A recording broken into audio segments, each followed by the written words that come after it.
In the 200 years that followed the Enlightenment, more mysteries of nature were studied and explained than in the preceding 2,000 years.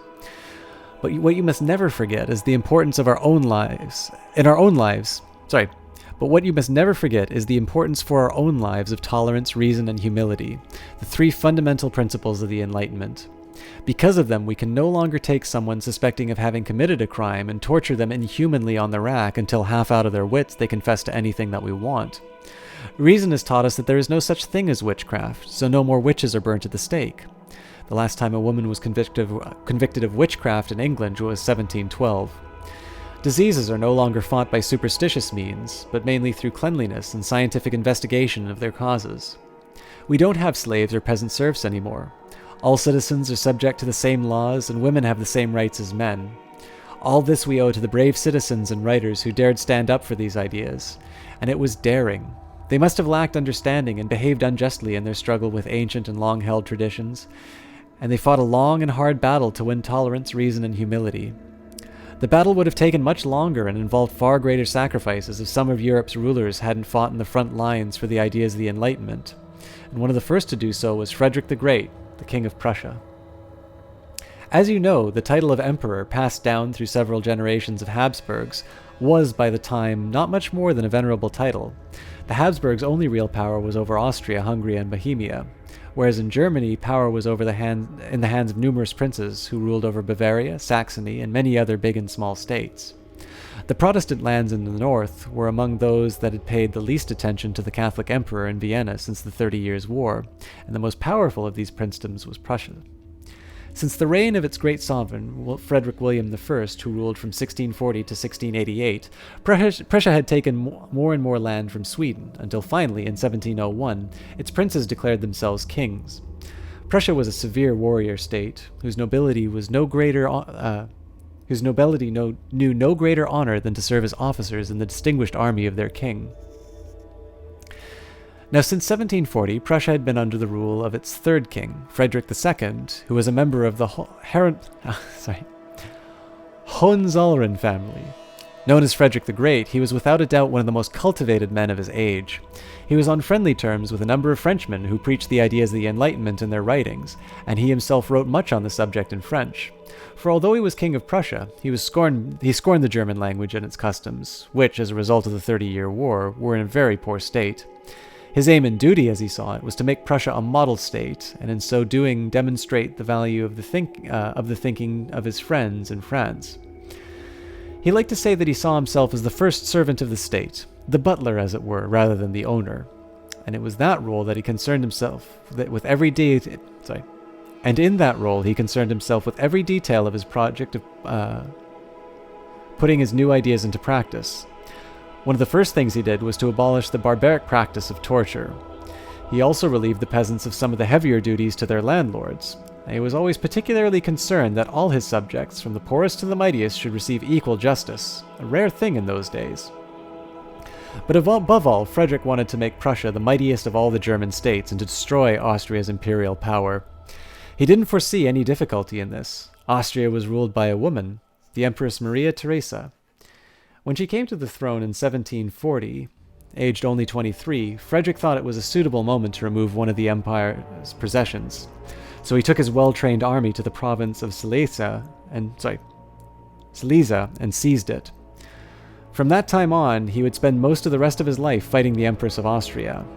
The state of his army was always of the utmost importance to him. He drilled his troops unremittingly until he had the best army in the world.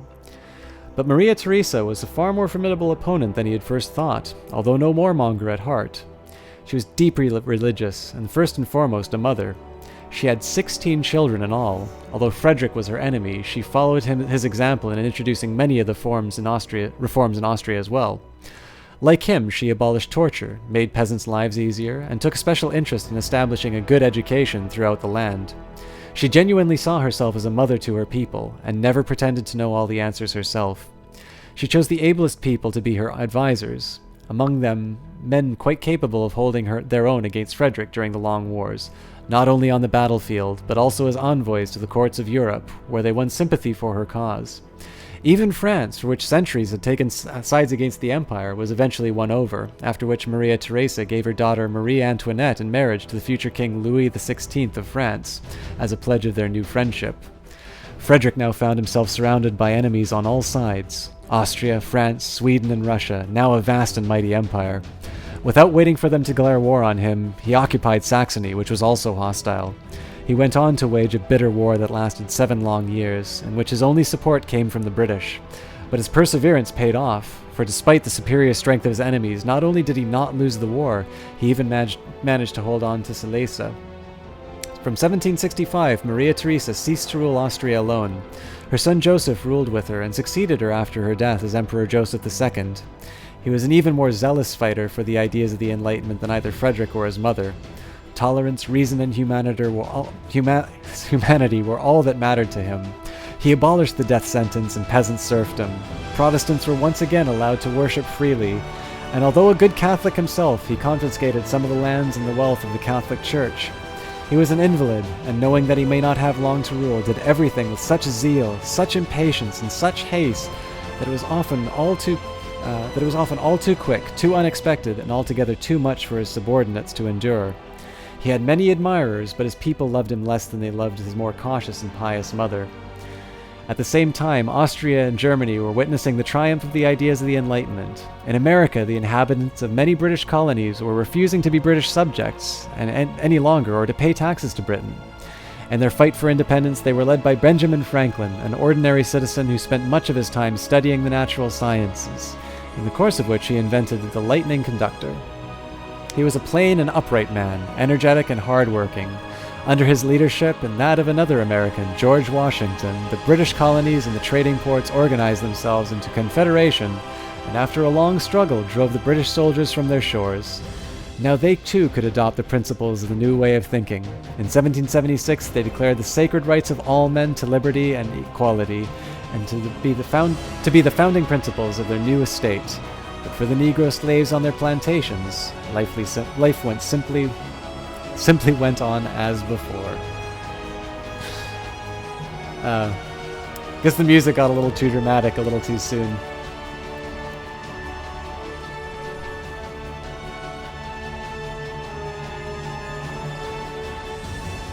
Alright guys, I'm actually going to call it here because we're going to move on to a really exciting part of history, and I think it would be good if we gave everybody a chance to hear this on their own. It's also 2 o'clock in the morning for me, so we'll let the music play us out. I'm going to find us somebody to host tonight, and I'll be sure to... I'll talk a little bit before we finish for the night, but I think I'm done for tonight. I'm a little tired, and I'm trying to recover after after quite the reading cast. Oh, not a problem at all, Endos.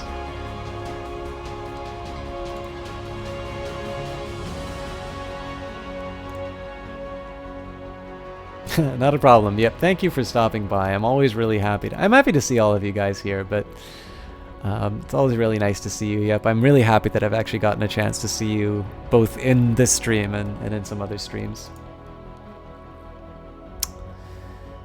Okay. Oh, you know what?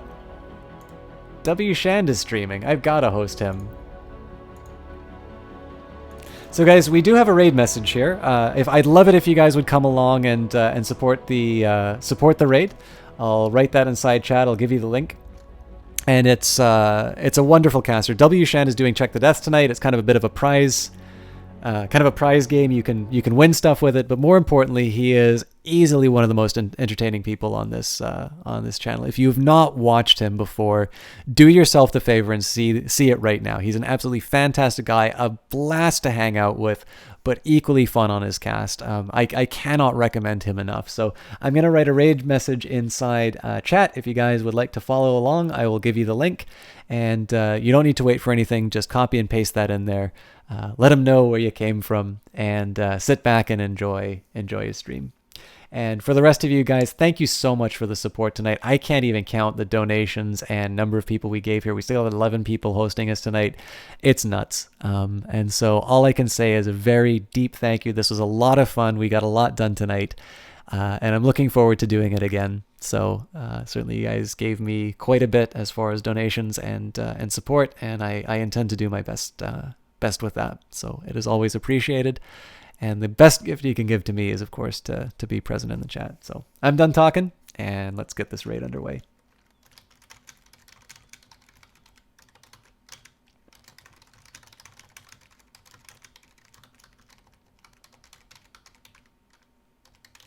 All right, fly, my pretties, fly. Have a good one, guys.